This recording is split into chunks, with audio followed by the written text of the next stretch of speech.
Prabowo Subianto seperti tak pernah bosan menyebut pemberantasan korupsi dalam setiap pidato maupun wawancara media. Prabowo berkeyakinan Indonesia baru bisa maju jika korupsi dibabat habis. Karena korupsi tidak hanya musuh penegak hukum, tapi juga musuh bersama bagi kehidupan yang lebih baik. Pernyataan Prabowo ini seolah mendapat pembuktian di persidangan mantan Menteri Pertanian, Syahrul Yassin Limpo.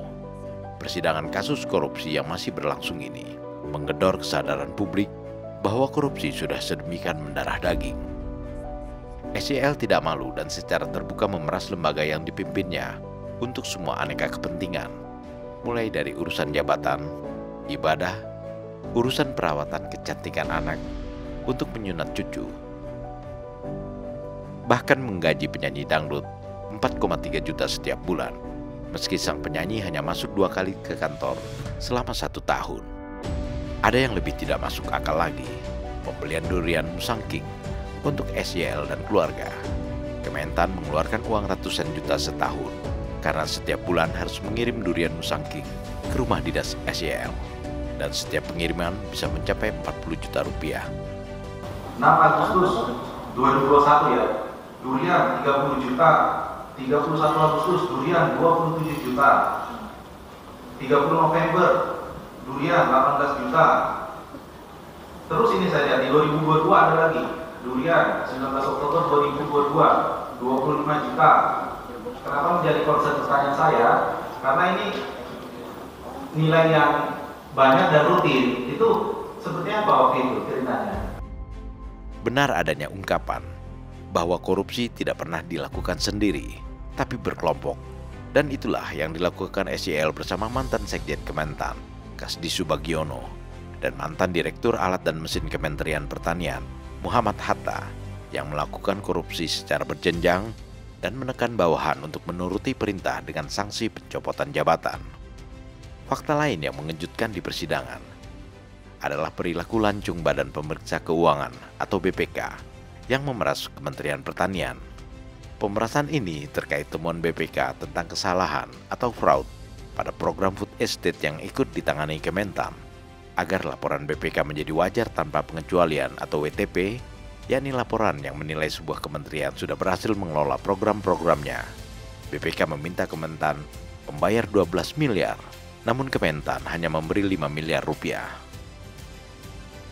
Ini ironis, karena food estate adalah program pemerintah yang cukup strategis, yakni untuk membangun ketahanan pangan nasional. Jika terjadi kesalahan penanganan, seharusnya ada koreksi dan perbaikan, bukan malah saling kong-kali kong antar BPK dan Kementan untuk menutupi kesalahan tersebut. Lagi-lagi ini memperlihatkan praktik-praktik korupsi yang akut. Mencermati persidangan korupsi Syahrul Yassin Limpo, banyak kalangan yang cemas bahwa SYL hanyalah puncak gunung es. Masih banyak kasus-kasus seperti yang dilakukan SYL dan SYL lainnya yang belum terungkap. Dalam kondisi seperti inilah, ucapan Prabowo memberantas korupsi seolah menumbuhkan harapan bahwa pemerintahan baru kelak akan serius dan tanpa pandang bulu memberantas korupsi. Prabowo paling tidak sudah menunjukkan komitmen yang kuat, tidak hanya melalui kata-kata, tapi juga tindakan nyata. Seperti memerintahkan Partai Gerindra mendesak DPR mengesahkan RUU perampasan aset koruptor yang saat ini masih mandek di DPR. RUU ini akan mengatur perampasan aset tersangka korupsi, sehingga dapat membuat yang bersangkutan miskin. Selain itu, Prabowo juga mencoret bakal calon legislatif atau bacalek dari Gerindra yang mantan koruptor saat pemilu 2024 lalu. Tidak mudah memang memberantas sesuatu yang sudah mendarah daging. Dibutuhkan shock terapi dan political will yang sangat kuat. Di beberapa negara, shock terapi itu bisa berupa hukuman mati atau perampasan harta yang memiskinkan si koruptor, sehingga hasil korupsinya tidak dapat dinikmati keluarga atau anak cucu. Bahkan jika si koruptor meninggal dunia, perampasan harta tetap dilaksanakan. Kemauan politik atau political will dari penguasa untuk memberantas korupsi sangat penting. Jangan lupa, saat pertama kasus SYL muncul, ramai narasi yang beredar bahwa kasus SYL adalah sandera politik yang dimainkan Jokowi untuk menekan Surya Paloh dan Nasdem yang kala itu berseberangan secara politik.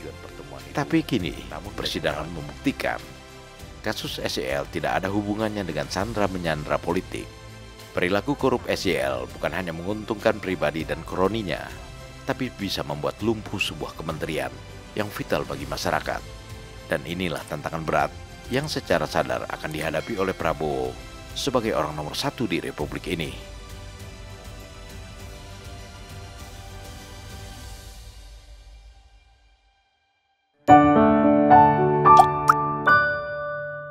Men of our time.